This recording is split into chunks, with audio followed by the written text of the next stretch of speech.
How's it going, everybody? I'm Lewis. We've got PvP and player-owned house rooms developer blog from the old school RuneScape team. Now, all of this information in this developer blog will be polled in the new poll coming this Thursday. So let's start off with untradeable items in PvP. So everyone knows that dying with untradeable equipment in the wilderness is pretty much no risk, because you can return to where the untradeable items are and just pick it up again. This also has the effect that players that kill you can't get any reward for killing you, and seeing as a lot of untradeable items are quite powerful, this means that they're putting a lot of effort into killing you for no reward. To fix this, the old school RuneScape team are proposing one simple change, and that is this. If you die with untradeable equipment, when you pick it back up, it will be broken and unused. To repair it, you must pay per do a small fee of coins, and then it can be used once more. If you're the player that kills someone with untradeable equipment, then 75% of the potential fee will be dropped on the ground when they die, and 25% of it will be taken out of the game, providing a gold sink. All of this is designed so that players that kill you can be properly rewarded, and you can still utilize your untradeable equipment in PvP situations. This isn't going to make it any easier for PKers to get their untradeables back. It's just going to make it so players that kill you will get rewarded, and you have a little bit of risk when going to do PvP. Of course, this change is only going to apply within the wilderness and PvP worlds, and the only equipment affected by this will be the Void Knight equipment, the Barbarian Assault equipment, the Fire Cape, Defenders, and Castle Wars rewards.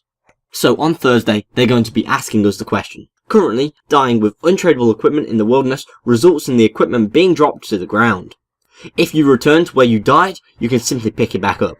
This means there is no risk associated with using very powerful untradeable equipment in the wilderness. Should untradeable items dropped on death in the wilderness be broken and required a fee to be paid to repair, 75% of this fee will be awarded to the player who kills someone using untradeable equipment, and the 25% remaining will be removed from the game.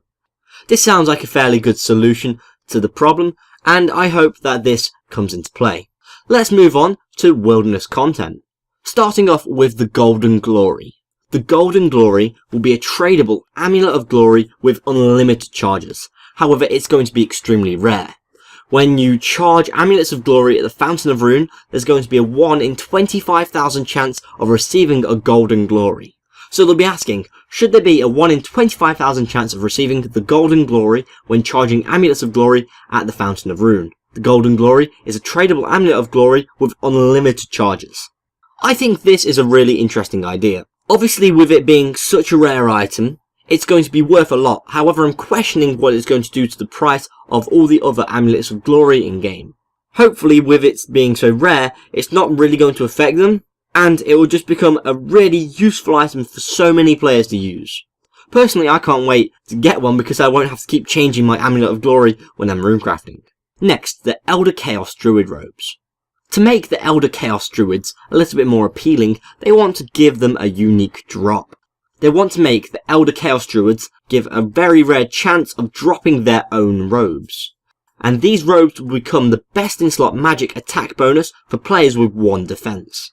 Roughly, they want the stats of the robes to land between Ghostly robes and Xeric equipment. Having a quick look at the stats of the Ghostly and Xeric equipment, I'm going to guess that the hood's going to have +3 magic attack. The robe will be about +10, possibly +8 if they're feeling a bit stingy. However, it's the old school RuneScape team, so it's probably going to be +10. And the robe bottom will be +6 magic attack. So the question they'll be asking will be, should Elder Chaos Druids have a slim chance of dropping their robes, requiring nothing but 40 magic to equip? These robes will provide the best in-slot magic attack bonus for players with 1 defense. Now, before players go ahead and hate this equipment because it's for pures, I just want to point out one thing. The Ghostly and Xeric equipment actually require lower magic to equip. So I think having a 40 magic requirement is quite nice. However, my main concern is the fact that it just looks like Zamorak robes, and people might get confused in sort of PvP situations. Anyway, let's move on to skip target button. Currently, there's no option to skip your bounty hunter target. However, players can log out and log back in to accomplish the same thing. To help streamline this, they want to add a button to the bounty hunter interface that allows you to skip your target. However, any restrictions that currently apply will also apply to this. So they'll be asking, should a skip target button be added to the Bounty Hunter interface? It's already possible to skip your target by logging out. This button will just make this process simpler. The same restrictions on skipping targets would still apply. This is something which I think is rather fair. Next, the Bounty Hunter skulls based on the GE value. When Bounty Hunter came to old school RuneScape, we didn't have a grand exchange. So wealth you see in a Bounty Hunter skull is based on high alch values, similar to the items dropped on Death interface. They want to offer this to be based on the grand exchange values to make them a lot more accurate for the prices people are trading them for. This means they're going to be asking the question. The Bounty Hunter interface displays a coloured skull to let you know how much wealth your target is holding. This value is currently based on high alchemy value. Should be changed to use grand exchange values instead. Something I think people using Bounty Hunter would love. Next, dropping items within the wilderness. Obviously the wilderness is very dangerous and death is always around the corner. If you find yourself in the middle of death and you get desperate, you might try and drop your items in the hope of being able to run back in time to pick them up. However, this is seen as undermining the fact that the wilderness is meant to be dangerous, and it kind of circumvents the idea of losing items on death.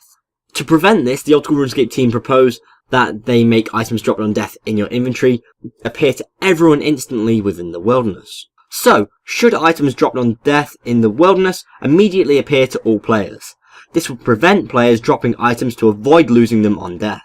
Now, some players might be a little bit worried that teams will be able to now provide food and potions to people dying in the wilderness. However, to prevent this, they're going to be asking, should food and potions dropped within the wilderness never appear to other players? This will prevent teams of players dropping to each other supplies in single-way combat areas. These two questions I'm a little bit less keen on. They don't really seem like the sort of thing old school RuneScape has. It's enforcing the fact that you have to lose items, which I've never seen in this game. And if you remember, any item dropped in the wilderness above level 20 is, I believe, either disappears immediately or is seen visible to everyone straight away. So I don't really feel that this is as much of an issue as they're trying to make it out here. Next, the Lava Dragon Bones prayer experience. When you bury Lava Dragon Bones on Lava Dragon Isle, you get a whopping 255 prayer experience. However, the old school RuneScape team are saying this is not generous enough. They want to make it a lot more rewarding to encourage more people to go out into Lava Dragon Isle. So they'll be asking, should the experience earned from burying Lava Dragon Bones on Lava Dragon Isle be increased? This will provide players with greater incentive to visit the area to train. Now I can see why the old school RuneScape team are asking this. They want to encourage more players to get into that deep wilderness. However, I don't think increasing the amount of experience Lava Dragon Bones give is the correct solution. The main players using that area at the moment are Iron Men. And whilst I'm sure they would all love to get a little bit more experience, I don't think that this is a good enough incentive to encourage more and more players to get up there. Sure, one or two might be encouraged by it, but really the risk versus reward is not going to be balanced out with prayer experience.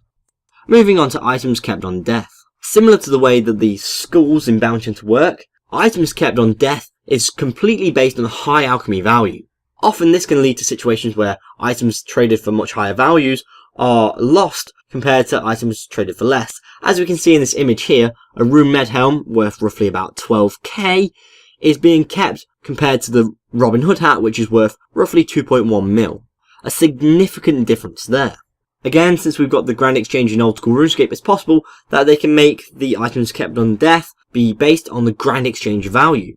This means you're more likely to keep valuable items when you die, and your bank's not going to lose lots over it.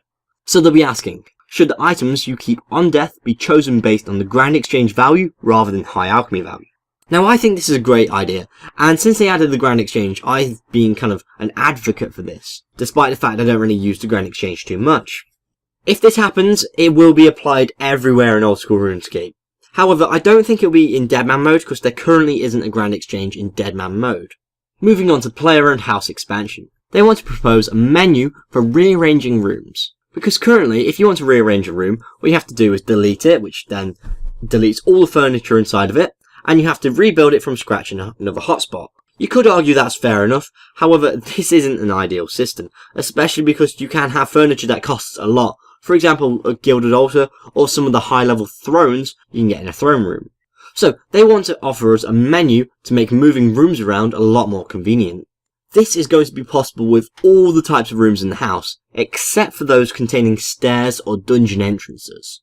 But luckily, those rooms don't tend to have expensive furnishing in them. Using the menu, it will allow you to keep the contents of your room intact as you move them. You won't have to rebuild any of the elements of your player-owned house after moving it. And this will be available to all players regardless of construction level. So they'll be asking, should a menu be added to player-owned houses which allows rooms to be rearranged without needing to recreate them from scratch? This menu will be usable with all rooms except those with stairs or dungeon entrances. The menu will be available to all players who own a house. Sounds like a fairly useful update, however it changes the scene of construction significantly. People will have to think less about their houses when they build them up. Personally, I think this would be perfectly acceptable if there was a small fee of maybe, let's say, 25,000 coins. Next, the player-owned house expansion, Achievement Gallery. They're proposing a new room for your player-owned house, the Achievement Gallery. It will require 80 construction and will cost 200,000 coins to create. This room will offer several hotspots that will allow you to show off all your accomplishments in old school RuneScape. These hotspots are the Altar Hotspot. The Altar Hotspot will allow you to switch your spellbook on the fly. There will be an Ancient Altar to switch to Ancient or Standard Spellbook. There'll be a Lunar Altar to switch to Lunar or the Standard Spellbook. And a Dark Altar to switch to Arceus or the Standard Spellbook. These three altars will require level 80 construction to create. However, if you get level 90 construction, you'll be able to create an Altar of the Gods, which you can use to switch to any spellbook. The next hotspot is the log display. And when we're talking about log, we're not talking about wooden logs. We're talking about the logs such as the Slayer log, which shows off your Slayer kills. So, at level 83, there'll be a mahogany log display, which will show off your Slayer log, boss log, Jewel Arena wins and losses, clue scroll count, chompy bird kills, and champion challenges. At level 88 construction, there'll be a gilded log display, which will show all of the above with a gilded parchment. And at level 93 construction, you'll be able to unlock a marble log display. This will show all of the same logs from above, but will also have engraved into it a fine stone ornament. The next hotspot is the jewelry hotspot. Each of these will require a varying number of gems to create. At level 81 construction, you'll be able to make a basic jewelry box, which will provide unlimited ring of jeweling and games necklace teleports. At level 86 construction, you'll be able to make a fancy jewelry box, which in addition to the above will provide unlimited combat bracelets and skills necklace teleports. And finally, at level 91 construction, you'll be able to make an ornate jewelry box, which in addition to the above will provide unlimited ring of wealth and amulet of glory teleports. All of which are really useful and one could probably argue fairly powerful. Next, the boss lair display. At level 87 construction, you'll be able to make a big fancy display showing off a boss. In order to do this, you're going to have to get a jar dropped from the appropriate boss. For example, the Kraken drops a jar of swamp, so you're going to have to use that to create your Kraken display. As well as the Kraken, you'll be able to get a Zora display, a Calphite Queen display, a Cerberus display, an Abyssal Sire display, and a Scotisso display. The next hotspot is the mounted display. The mounted display allows you to show off some of the most prestigious items in game.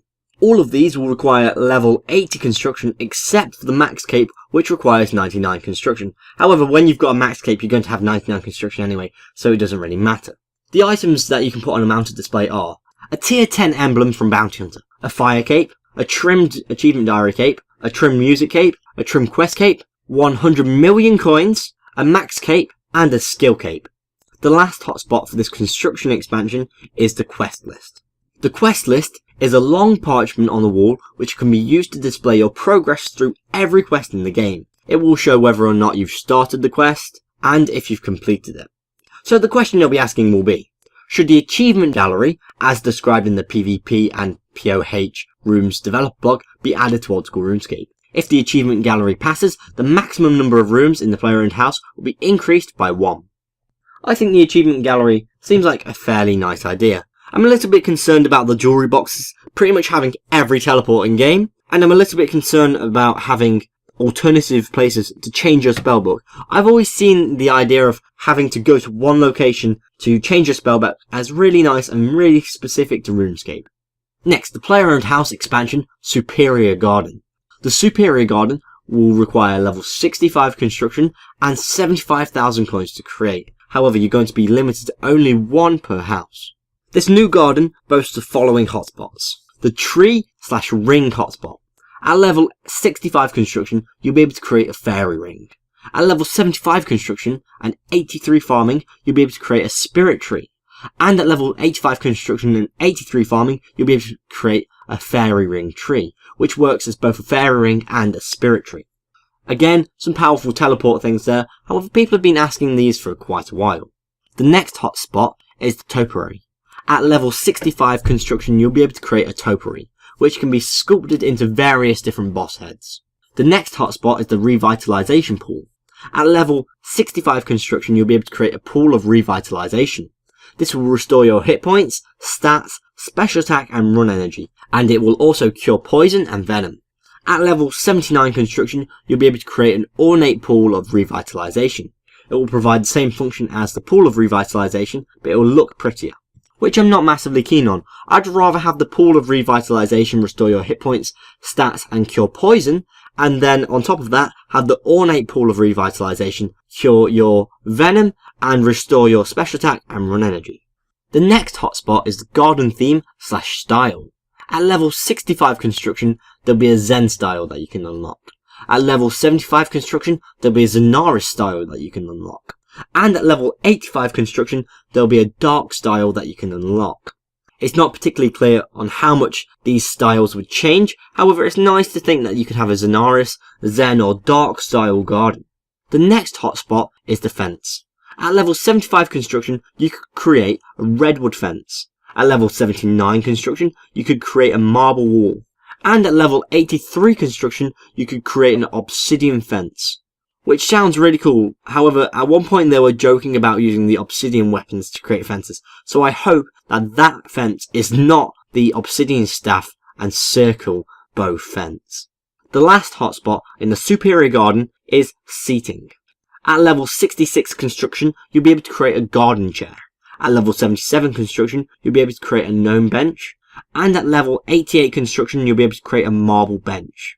All of these seem rather nice. Again, they're adding quite a lot of functionality to the player-owned house, which I don't know whether players like or not. I'm not a massive user on my own house, so I'm kind of questioning why they're adding so much to it. I understand that Iron Men will definitely prosper from this, and I'm a little bit concerned about that. On Thursday's poll, they're going to be asking, should the superior garden, as described in the PvP and POH rooms developer blog, be added to old school RuneScape? If the superior garden passes, the max number of rooms in a player-owned house will be increased by 1. Meaning that if both the superior garden and achievement gallery pass, the maximum number of rooms will be increased by 2. Finally, let's finish this developer blog off with the other questions. Should they add an incinerator to the bank screen so you can drag unwanted stacks of items to destroy them? A warning message will be given before destroying the items. This is completely not RuneScape. Why are they even asking this? If you want to get rid of your items, sell it to a store, put it on the Grand Exchange, or just drop it on the floor. Next, when casting high alchemy on items, a warning is shown if the item is considered high value.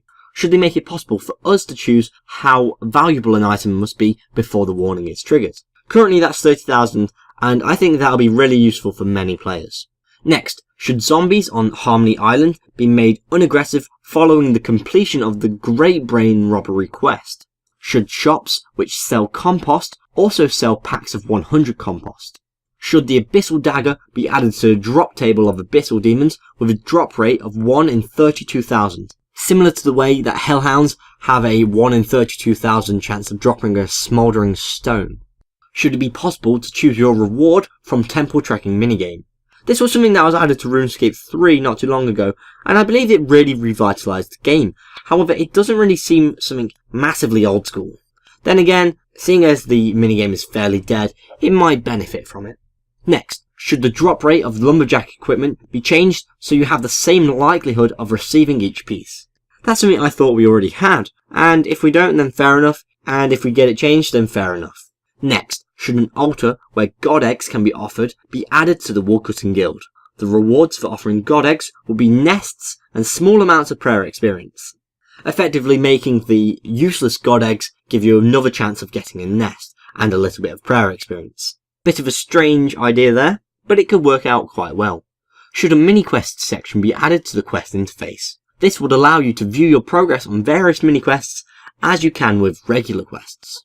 Should the anti-dragon shield require the Dragon Slayer quest to have been started in order to equip? Something which could be very useful to help prevent botters. Next, should bind and freeze effects be removed from you when you die in Castle Wars? Something I was completely unaware of, and I thought that already happened. Should it be possible to imbue the Ring of Suffering in Nightmare Zone? The imbued version of the ring would have doubled stats and will provide an infinite Ring of Recoil effect. This will really boost the Ring of Suffering, which is quite a nice idea. However, I kind of fear for the Ring of Recoil there. Next, should the amount of nightshades given per farming patch be increased? Should more Jogers be added to the Pothole dungeon? This will be added away from the rogues per spawns. Should the Dragon Defender be visually updated to remove its pink glow? As we can see here on the left, we've got a horrible looking pink glow, and the Dragon Defender doesn't really look like a dragon item. And on the right, we can see that it actually looks like most of the other dragon items. Unfortunately, that failed its poll not too long ago, and I'm glad that they are repolling it. However, I don't think it's going to repass anytime soon. And finally, the last question in this entire devblog. The Gilded Boots currently have a brown ring going around the edge of the boot. Should this brown ring be made gold to match the rest of the design? Which, as we can see, would be quite nice because it looks a bit strange having a slightly brown colour at the bottom of the entire outfit. This whole devblog seems fairly okay. It's got a lot of the standard old school RuneScape things we see nowadays, you know, where they have a small power creep, or they're adding things where you can just utilise, for example, the new teleport jewelry boxes in the achievement gallery. In a way, I kind of feel that the old school RuneScape team know a lot about the game, but they just want to make it creep a little bit too much than is needed. However, I'm really glad they've not gone all out with a huge power creep, adding D-claws, adding Karazi, etc. They are managing to specialise various things properly.